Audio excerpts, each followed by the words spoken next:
Drive Home Reviews podcast, where I review the movies that I have just seen as I am driving home from the theater.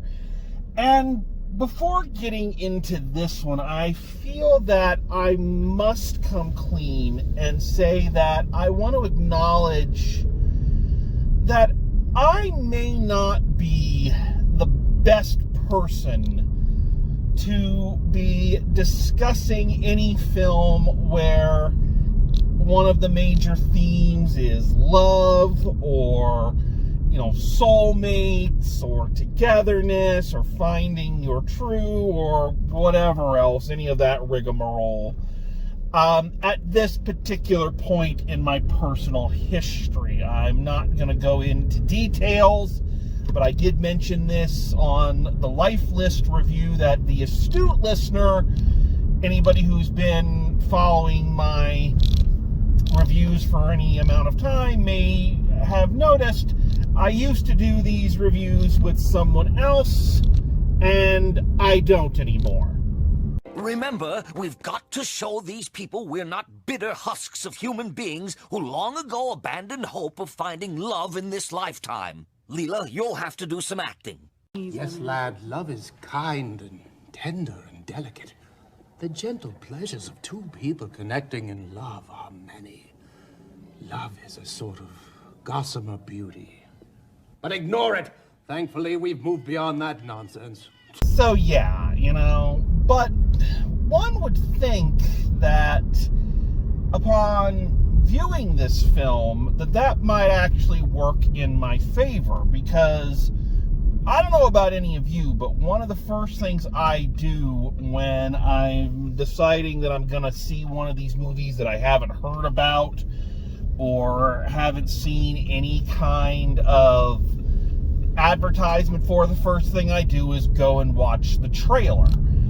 And the trailer, while never actually showing anything humorous happening, does kind of paint the film as more of your traditional, maybe not rom-com, but more of your traditional, young lady finds her true love kind of stories. The voiceover in the trailer is very upbeat and very kind of, trying to sell you on the relatability and the oh, how cute this all is-ness of the thing. Rob Schneider, derp-de-derp.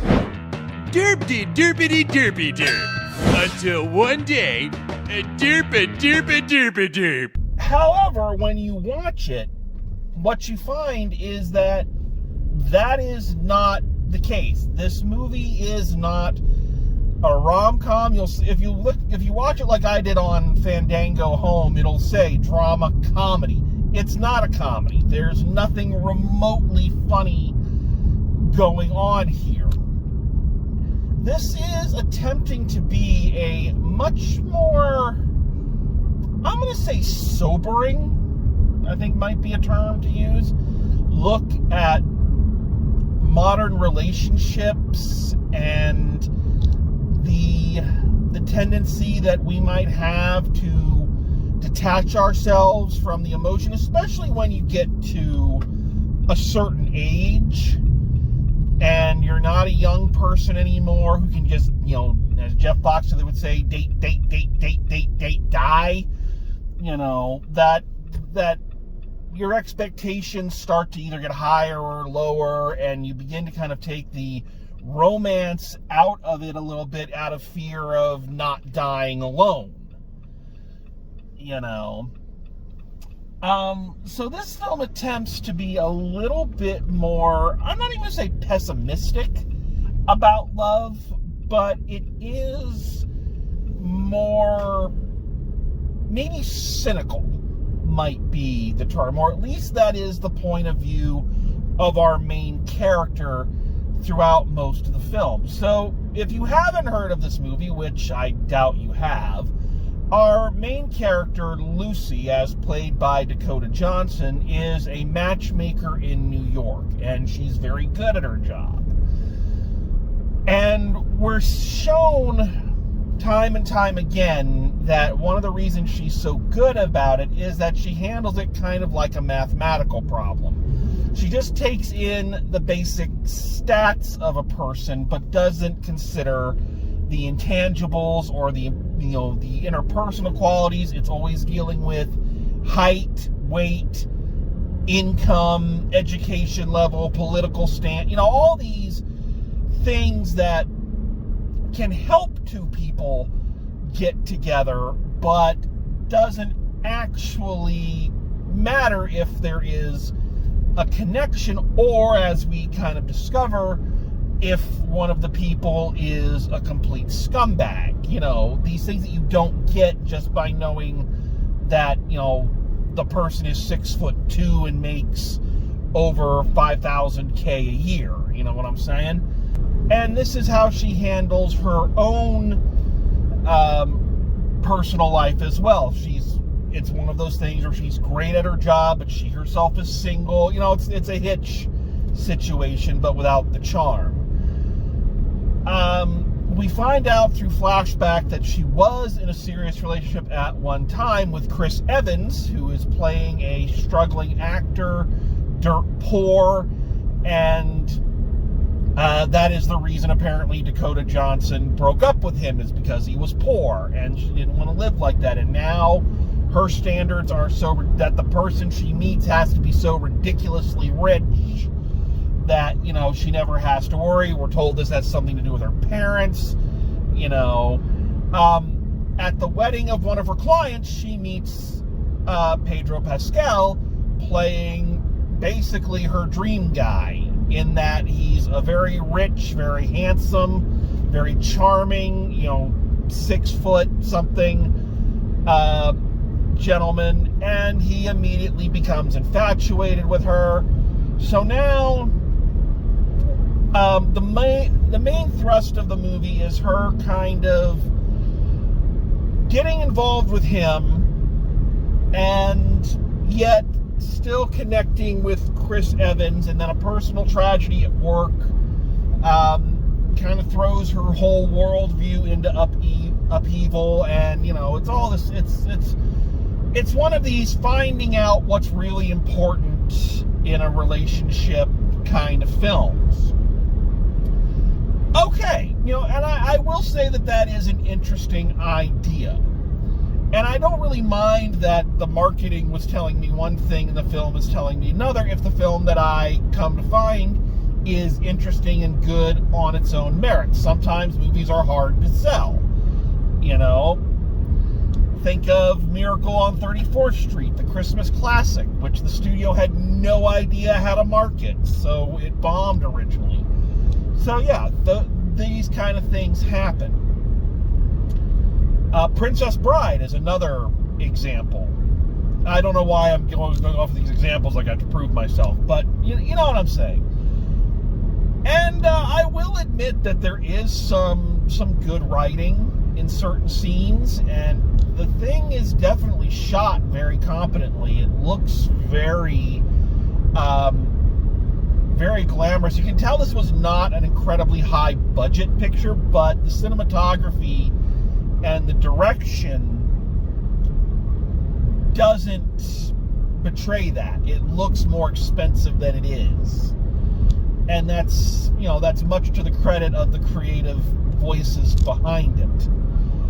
So there are some interesting concepts and avenues to explore, and there are some good elements going on here. So why does this suck? Because it really, really sucks. This is a movie that was so hard to get all the way through. It's almost 2 hours long, and it feels it.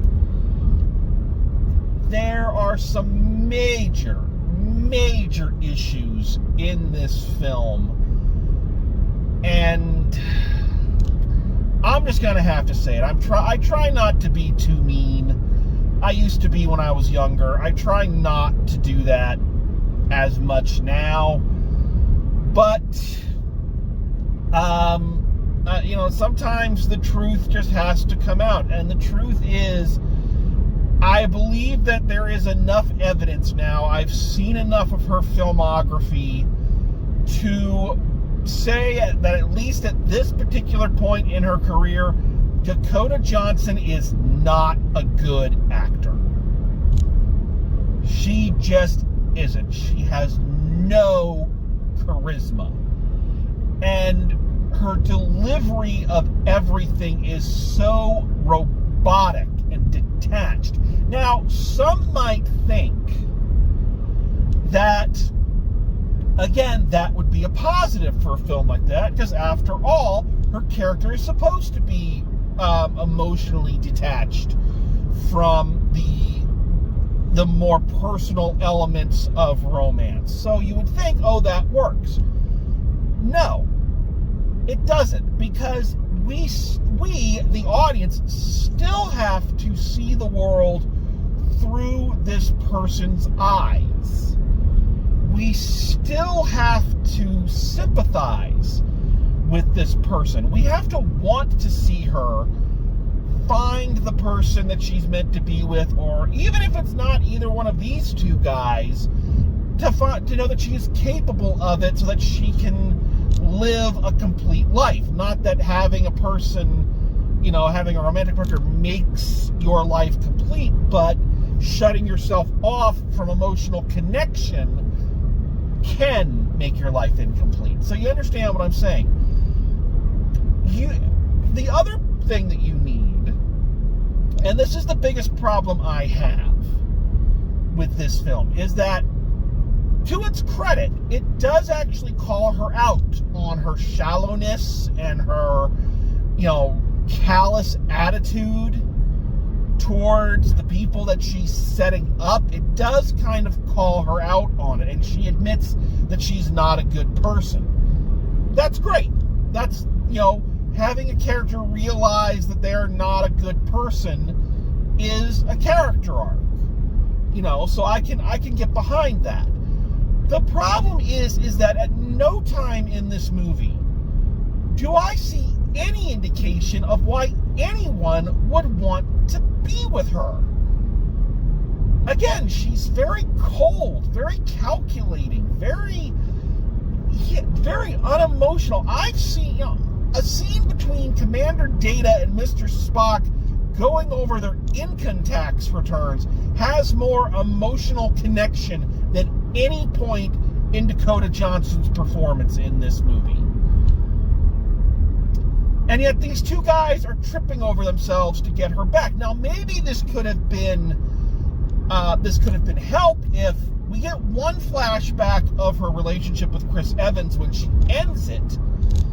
But maybe if we'd gotten some other flashbacks, if we had seen her when she was younger, if we had seen her when she was with him, if we had some indication that she offered anything to either one of these guys.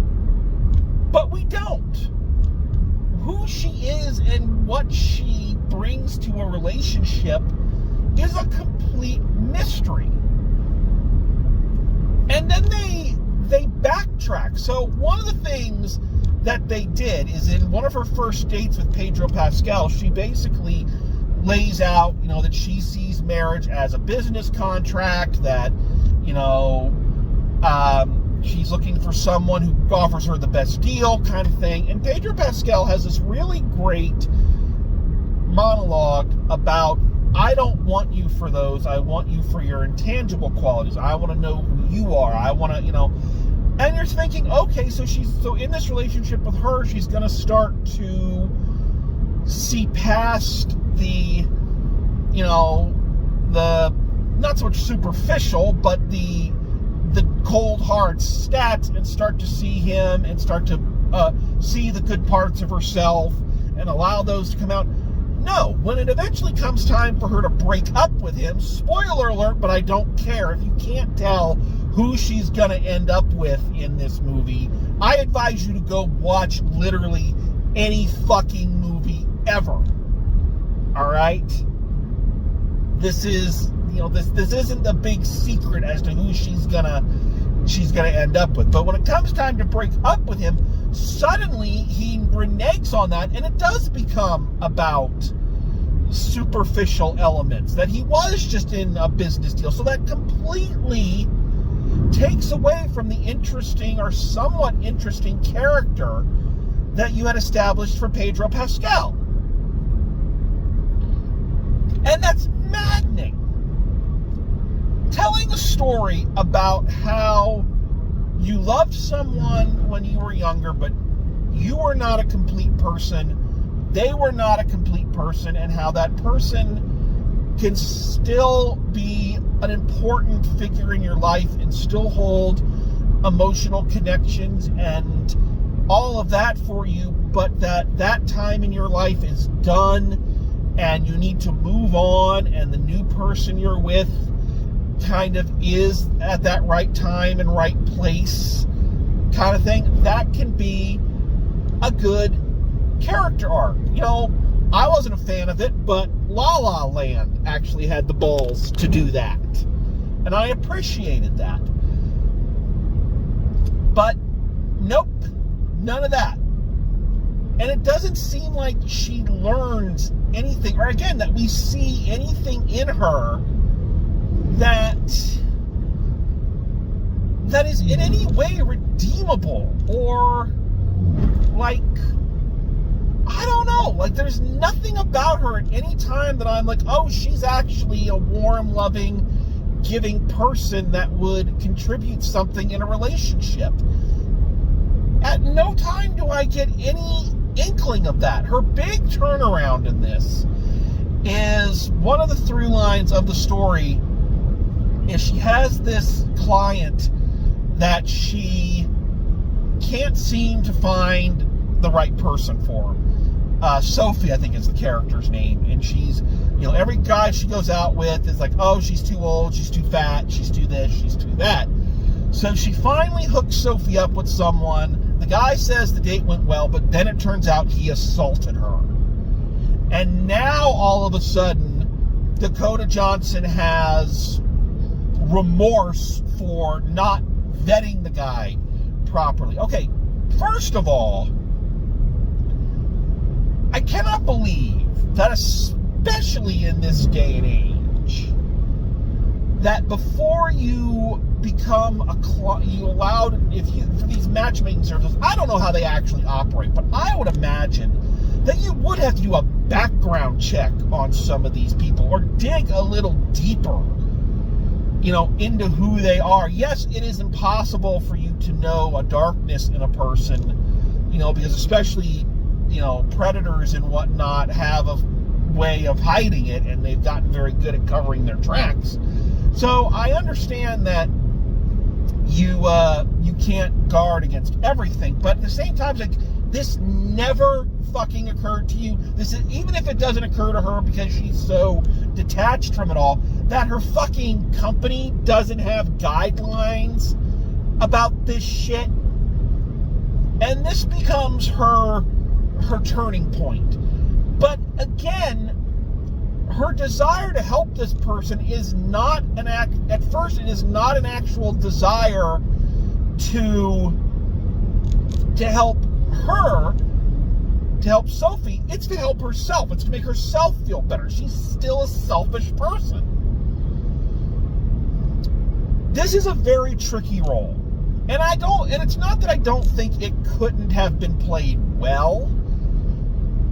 One, I think it needed to be written better. We need to see evidence that Lucy is a good person and does have warmth in her, something that somebody sees aside from her physical attractiveness. And again, we don't get any of that. And I also think that a more charismatic actor might have been able to pull this character off. Someone like, just off the top of my head, Anna Kendrick, who has that kind of charm and charisma, and can kind of, who can play someone detached but not fucking, you know, inhuman. And I'm sorry, Dakota Johnson, maybe one day she will have a role that just blows everyone away, And at that time, I will be more than happy to admit when I'm wrong and to eat my words. I've done it before. I've done it with Jamie Foxx. Until the Minecraft movie, I did it with Jack Black. I am more than willing to admit my mistakes, but I see no evidence of it at this point in time. She is a charisma vacuum. Here's how bad this is. She is in there. She's in this story with two incredibly charismatic actors. Now, Chris Evans has the ability, or at least he's working on his ability to kind of tone down the Captain America-ness of his persona and try to play more everyman roles. You see this, he's really, really tried to do this in his post-Captain America days. This is why he's in a lot of these smaller movies playing these characters that are very, very different from that. And I applaud him for that. And he's able to kind of do it. Pedro Pascal is just too goddamn charismatic. He is just too fucking likable and too fucking charismatic. And in the scenes with Dakota Johnson where he is trying to match her monosyllabic robotic delivery and play and downplay it, it's painful to look at, because you can see that his natural ability is just bursting to come out, but he is lassoing it in to match her. She's not raising up to his level. He is trying to come down to hers, and it's not working. Again, I make no qualifications about her as a human being. Maybe she's a lovely person. She's trying her best. I'm not making any assumptions about her as a person. I'm just saying the performances I've seen, they do not work. They just plain don't.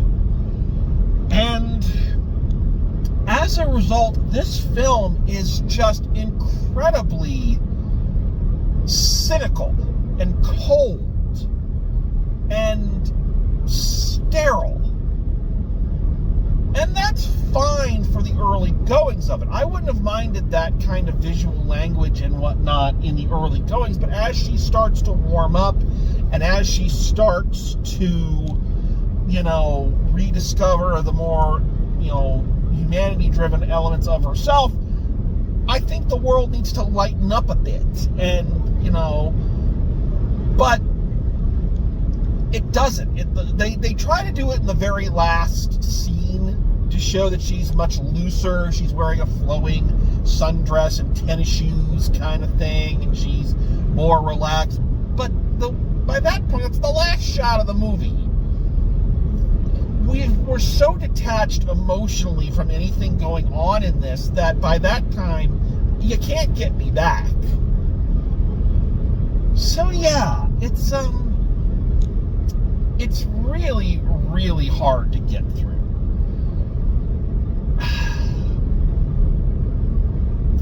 I don't know what else to say about this one. I don't think there is much more I can say about this one. It's a disappointment. I think it had good intentions, but ultimately, I think its writing and its actor let it down. And I don't blame her completely. Again, I believe the writing plays a big part because it's not really giving her any warmth to work with. So in that instance, you need a character who radiates warmth to help put it over the top, and that is just not her bailiwick. That is just not the type of character that she excels at. So yeah, doesn't work. So most of you have probably skipped this movie. I would also recommend that. I will say this, I did have to do this, so just for funsies. Before actually seeing the movie, I knew who she was going to get with. I mean, this was, again, it's not rocket science which one of these guys she's going to decide to date. But I decided to write a little poll on my social media of, asking people, who would you marry, Pedro Pascal or Chris Evans, and while Chris has his backers, the response was overwhelming for Pedro. So again, that's apropos of nothing. It makes no difference to the outcome of this review. It's just an interesting little side bit. Yeah. So again, not much more to say. So let's wrap it up. Final grade for Materialists. I gotta go a D-. It's bad, guys. It's bad, and it's hard to get through. The only reason that I give it the D is because I can see what the intent was. I can see what they were trying to do, and I applaud them for trying to do something a little bit more sobering take on relationships. I can relate and I can understand, but directorially, screenplay wise and acting wise, it just doesn't get there. This feels more of an indictment of relationships and human connection as opposed to celebrating it. So I would recommend skipping this one, but again, I think most people already have. So there you have it. That is my take. So thank you for coming along. Thank you for listening. Hope you enjoy these reviews, and we're always back with more. So until next time, as always, drive safe, and I will see you at the movies.